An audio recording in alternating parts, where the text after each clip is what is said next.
ओम शांति। आज 24 दिसंबर 2020 के साकार महावाक्य हैं। आज बाबा ने आत्मा और शरीर का बहुत सुंदर खेल का वर्णन किया और साथ में निर्भय बनने की स्मृति दिलाते हुए कहा, मीठे बच्चे, यह शरीर रूपी खिलौना आत्मा रूपी चैतन्य चाबी से चलता है। तुम अपने को आत्मा निश्चय करो तो निर्भय बन जाएंगे। आज मुरली में प्रश्न है, आत्मा शरीर के साथ खेल खेलते नीचे आई है, इसलिए उसको कौन सा नाम देंगे? तो बाबा ने उत्तर दिया, कठपुतली। जैसे ड्रामा में कठपुतलियों का खेल दिखाते हैं, वैसे तुम आत्माएं कठपुतली की तरह 5000 वर्ष खेल खेलते नीचे पहुंच गई हो। बाप आए हैं तुम कठपुतलियों को ऊपर चढ़ाने का रास्ता बताने। अब तुम श्रीमत की चाबी लगाओ तो ऊपर चले जाएंगे। आज मुरली में गीत है, महफिल में जल उठी शमा परवानों के लिए, प्रीत बनी है दुनिया में मर जाने के लिए। ओम शांति। रूहानी बाप रूहानी बच्चों को श्रीमत देते हैं। कभी कोई की चलन अच्छी नहीं होती तो माँ बाप कहते हैं, तुमको शल ईश्वर मत दे। बिचारों को यह पता ही नहीं कि ईश्वर सचमुच मत देते हैं। अभी तुम बच्चों को ईश्वरीय मत मिल रही है, अर्थात रूहानी बाप बच्चों को श्रेष्ठ मत दे रहे हैं, श्रेष्ठ बनने के लिए। अभी तुम समझते हो हम श्रेष्ठ बन रहे हैं। बाप हमको कितनी ऊंच मत दे रहे हैं। हम उनकी मत पर चलकर मनुष्य से देवता बन रहे हैं। तो सिद्ध होता है मनुष्यों को देवता बनाने वाला वही बाप है। सिख लोग भी कहते हैं, मनुष्य से देवता किए करत न लागे वार। तो जरूर मनुष्य से देवता बनाने की मत देते हैं। उनकी महिमा भी गाई है, एक ओमकार निराकार कर्ता पुरुष निर्भय निर्वैर। तुम सब निर्भय हो जाते हो, अपने को आत्मा समझते हो ना। आत्मा को कोई भय नहीं रहता, अर्थात आत्मिक स्थिति में कोई भय नहीं। बाप कहते हैं निर्भय बनो, भय भी काहे का, तुमको कोई भय नहीं। तुम अपने घर बैठे भी बाप की श्रीमत लेते रहते हो। अब श्रीमत किसकी, कौन देते हैं, यह बातें गीता में तो है नहीं। अभी तुम बच्चे समझते हो। बाप कहते हैं तुम पतित बन गए हो, अब पावन बनने के लिए माम एकम याद करो। यह पुरुषोत्तम बनने का मेला संगम युग पर ही होता है। बहुत आकर श्रीमत लेते हैं, इसको कहा जाता है ईश्वर के साथ बच्चों का मेला। ईश्वर भी निराकार है, बच्चे आत्माएं भी निराकार हैं। हम आत्मा हैं, यह पक्की पक्की आदत डालनी है। जैसे खिलौनों को चाबी दी जाती है तो डांस करने लग पड़ते हैं, तो आत्मा भी इस शरीर रूपी खिलौने की चाबी है। आत्मा इनमें न हो तो कुछ भी कर न सके। तुम हो चैतन्य खिलौने। खिलौने को चाबी नहीं दी जाए तो काम का नहीं रहेगा, खड़ा हो जाएगा। आत्मा भी चैतन्य चाबी है और यह अविनाशी अमर चाबी है। बाप समझाते हैं, मैं देखता ही हूँ आत्मा को। आत्मा सुनती है, यह पक्की आदत डालनी है। इस चाबी अर्थात आत्मा बगैर शरीर चल न सके, इसको भी चाबी अविनाशी मिली हुई है। 5000 वर्ष इसकी चाबी चलती है। चैतन्य चाबी होने के कारण चक्र फिरता ही रहता है। यह है चैतन्य खिलौने। बाप भी चैतन्य आत्मा है। जब चाबी पूरी हो जाती है तो फिर बाप नए सिर युक्ति बताते हैं कि मुझे याद करो, तो फिर चाबी लग जाएंगी, अर्थात आत्मा तमो प्रधान से सतो प्रधान बन जाएंगी। जैसे मोटर से पेट्रोल खत्म होने पर फिर भरा जाता है ना। अभी तुम्हारी आत्मा समझती है, हमारे में भी पेट्रोल कैसे भरेगा। बैटरी खाली हो जाती है, फिर उनमें पावर भरी जाती है ना। बैटरी खाली होती है तो लाइट खत्म हो जाती है। अब तुम्हारी आत्मा रूपी बैटरी भरती है। जितना याद करेंगे उतना पावर भरती जाएंगी। इतना 84 जन्मों का चक्र लगाई, बैटरी खाली हो गई है। सतो रजो तमो में आई है। अब फिर बाप आए हैं चाबी देने अथवा बैटरी को भरने व ये कहे कि आत्मा को शक्तिशाली बनाने। पावर नहीं है तो मनुष्य कैसे बन जाते हैं? तो अब याद से ही बैटरी को भरना है। इनको ह्यूमन बैटरी कहे। बाप कहते हैं मेरे साथ योग लगाओ। यह ज्ञान एक ही बाप देते हैं। सद्गति दाता वह एक ही बाप है। अभी तुम्हारी बैटरी सारी भरती है जो फिर 84 जन्म पूरे पार्ट बजाते हो। जैसे ड्रामा में कठपुतलियां नाचती है ना, तुम आत्माएं भी ऐसे कठपुतलियों मिसल हो। ऊपर से उतरते 5000 वर्ष में एकदम नीचे आ जाते हो। फिर बाप आकर ऊपर चढ़ाते हैं। वह तो एक खिलौना है। बाप एग्जाम्पल देकर अर्थ समझाते हैं। चढ़ती कला और उतरती कला का 5000 वर्ष की बात है। तुम समझते हो श्रीमत से हमको चाबी मिल रही है। हम फूल अर्थात संपूर्ण सतो प्रधान बन जाएंगे। फिर सारा पार्ट रिपीट करेंगे। कितनी सहज बात है समझने और समझाने की। फिर भी बाप कहते हैं समझेंगे वही जिन्होंने कल्प पहले समझा होगा। तुम कितना भी माथा मारो जास्ती समझेंगे ही नहीं।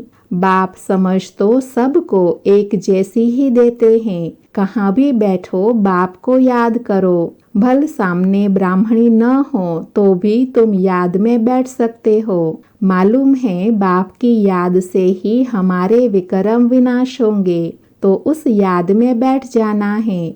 कोई को बिठाने की दरकार नहीं है। खाते पीते स्नान आदि करते बाप को याद करो।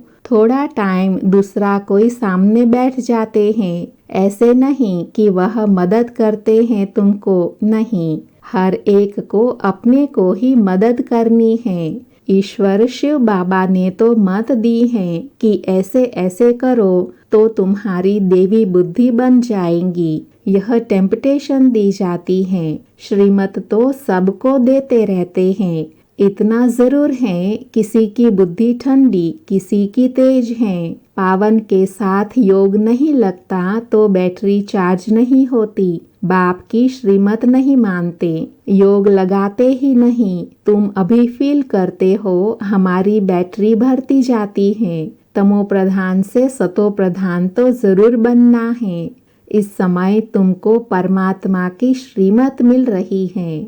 यह दुनिया बिल्कुल नहीं समझती। बाप कहते हैं मेरी इस मत से तुम देवता बन जाते हो। उससे ऊपर कोई चीज होती नहीं, अर्थात देवता पद से और ऊंच पद कोई है नहीं। वहाँ यह ज्ञान नहीं रहता।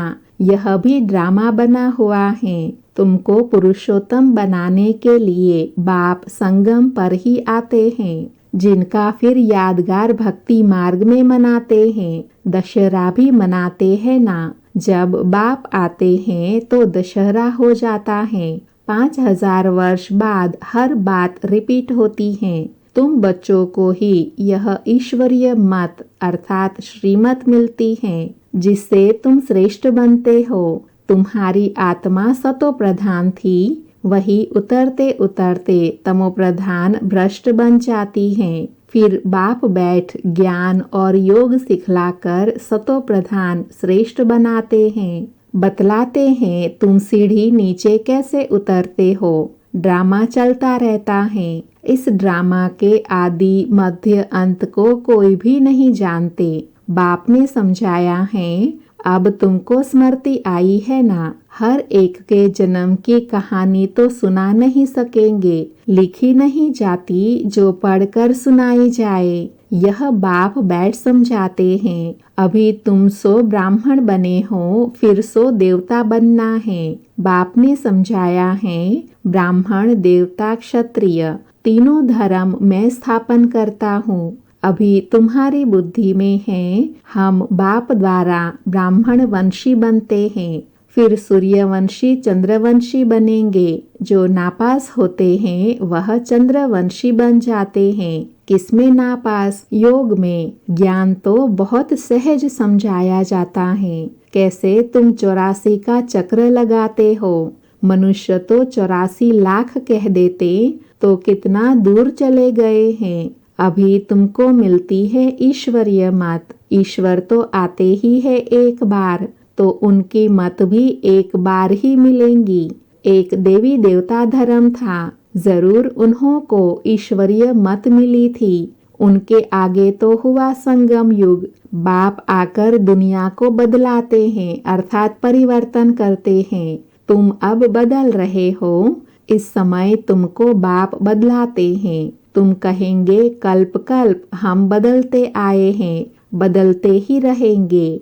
यह चैतन्य बैटरी है ना, वह है जड़।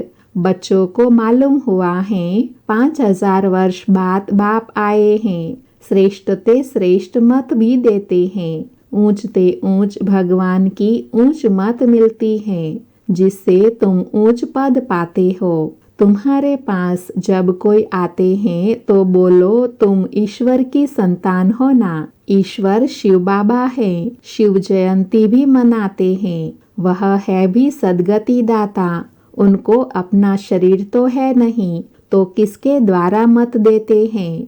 तुम भी आत्मा हो, इस शरीर द्वारा बातचीत करते हो ना। शरीर बिगर आत्मा कुछ भी कर न सके। निराकार बाप भी आए कैसे। गायन भी हैं, रथ पर आते हैं। फिर कोई ने क्या बैठ बनाया है। त्रिमूर्ति भी सूक्ष्म वतन में बैठ दिखाया है। बाप समझाते हैं यह सब है साक्षात्कार की बातें। बाकी रचना तो सारी यहाँ है ना सृष्टि पर, तो रचता बाप को भी यहाँ आना पड़े। पतित दुनिया में ही आकर पावन बनाना है। यहाँ बच्चों को डायरेक्ट पावन बना रहे हैं। समझते भी हैं, फिर भी ज्ञान बुद्धि में बैठता नहीं। कोई को समझा नहीं सकते। श्रीमत को उठाते नहीं तो श्रेष्ठ ते श्रेष्ठ बन नहीं सकते। जो समझते ही नहीं वह क्या पद पाएंगे। जितना सर्विस करेंगे उतना ऊंच पद पाएंगे। बाप ने कहा है हड्डी हड्डी सर्विस में देनी है, ऑलराउंड सर्विस करनी है। बाप की सर्विस में हम हड्डी देने भी तैयार हैं। बहुत बच्चियां तड़पती रहती हैं सर्विस के लिए, बाबा हमको छुड़ाओ तो हम सर्विस में लग जाए, जिससे बहुतों का कल्याण हो। सारी दुनिया तो जिस्मानी सेवा करती है, उससे तो सीढ़ी नीचे ही उतरते आते हो। अभी इस रूहानी सेवा से चढ़ती कला होती है। हर एक समझ सकते हैं यह फलाने हमसे जास्ती सर्विस करते हैं। सर्विसेबल अच्छी बच्चियां हैं तो सेंटर भी संभाल सकती हैं। क्लास में नंबरवार बैठते हैं। यहाँ तो नंबरवार नहीं बिठाते हैं, फंक हो जाते हैं। समझ तो सकते हैं ना, सर्विस नहीं करते तो जरूर पद भी कम हो जाएगा। पद नंबरवार बहुत है ना, परंतु वह है सुखधाम, यह है दुखधाम। वहाँ बीमारी आदि कोई होती नहीं, बुद्धि से काम लेना पड़ता है।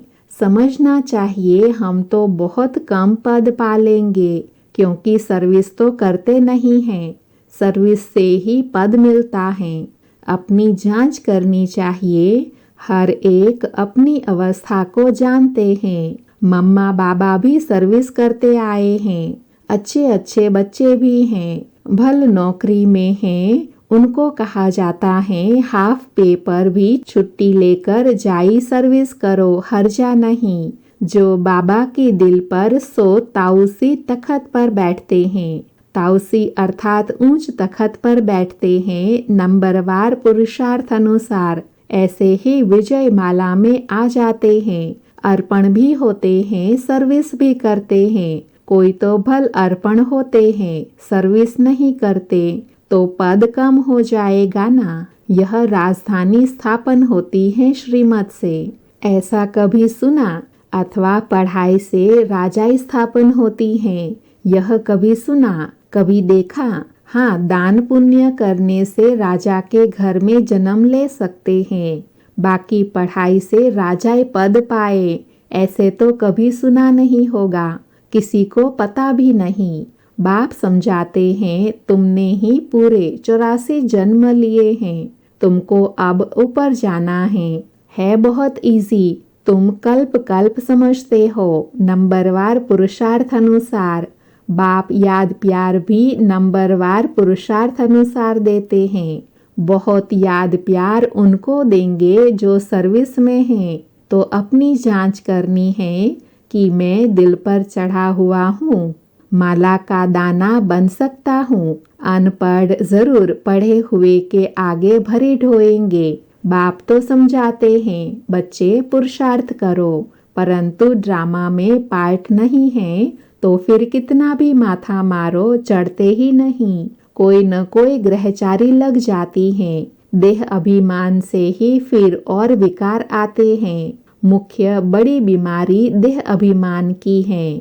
सतयुग में देह अभिमान का नाम ही नहीं होगा, वहाँ तो है ही तुम्हारे प्रारब्ध। यह यहाँ ही बाप समझाते हैं और कोई ऐसी श्रीमत देते नहीं कि अपने को आत्मा समझ माम एकम याद करो। यह मुख्य बात है। लिखना चाहिए, निराकार भगवान कहते हैं मुझे याद करो, अपने को आत्मा समझो, अपनी देह को भी याद नहीं करो। जैसे भक्ति में भी एक शिव की ही पूजा करते हो, अब ज्ञान भी सिर्फ मैं ही देता हूँ, बाकी सब है भक्ति। अव्यभिचारी ज्ञान एक ही शिव बाबा से तुमको मिलता है। यह ज्ञान सागर शिव बाबा से ज्ञान रतन निकलते हैं, उस सागर की बात नहीं। यह ज्ञान सागर तुम बच्चों को ज्ञान रतन देते हैं, जिससे तुम देवता बनते हो। शास्त्रों में तो क्या क्या लिख दिया है। सागर से देवता निकला, फिर रतन दिया। यह ज्ञान सागर तुम बच्चों को ज्ञान रतन देते हैं। तुम ज्ञान रतन चुगते हो। आगे पत्थर चुगते थे तो पत्थर बुद्धि बन पड़े, अब रतन चुगने से तुम पारस बुद्धि बन जाते हो, पारसनाथ बनते हो ना। यह पारसनाथ लक्ष्मी नारायण विश्व के मालिक थे। भक्ति में तो अनेक नाम अनेक चित्र बना रखे हैं, वास्तव में लक्ष्मी नारायण व पारसनाथ एक ही है। नेपाल में पशुपतिनाथ का मेला लगता है, वह भी पारसनाथ ही है। अच्छा, मीठे मीठे सिकिलधे बच्चों प्रति माता पिता बाप दादा का याद प्यार और गुड मॉर्निंग। रूहानी बाप की रूहानी बच्चों को नमस्ते। हम रूहानी बच्चों की रूहानी माता पिता बाप दादा को याद प्यार गुड मॉर्निंग और नमस्ते। धारणा के लिए सार है, उसमें पहला है, बाप ने जो ज्ञान रतन दिए हैं वही चुगने हैं, पत्थर नहीं। देह अभिमान की कड़ी बीमारी से स्वयं को बचाना है। दूसरा, अपनी बैटरी को फुल चार्ज करने के लिए पावर हाउस बाप से योग लगाना है। आत्म अभिमानी रहने का पुरुषार्थ करना है, निर्भय रहना है। आज बाबा ने वरदान दिया, सर्व संबंध और सर्व गुणों की अनुभूति से संपन्न बनने वाले संपूर्ण मूर्त भव। वरदान का स्पष्टीकरण है, संगम युग पर विशेष सर्व प्राप्तियों से स्वयं को संपन्न बनाना है। इसीलिए सर्व खजाने, सर्व संबंध, सर्व गुण और कर्तव्य को सामने रख चेक करो कि सर्व बातों में अनुभवी बने हैं। अगर किसी भी बात के अनुभव की कमी है तो उसमें स्वयं को संपन्न बनाओ। एक भी संबंध व गुण की कमी है तो संपूर्ण स्टेज व संपूर्ण मूर्त नहीं कहला सकते। इसलिए बाप के गुणों व अपने आदि स्वरूप के गुणों का अनुभव करो, तब संपूर्ण मूर्त बनेंगे। आज का स्लोगन है, जोश में आना भी मन का रोना है। अब रोने का फाइल ख़त्म करो। जोश में आना भी मन का रोना है, अब रोने का फाइल ख़त्म करो। अच्छा, ओम शांति।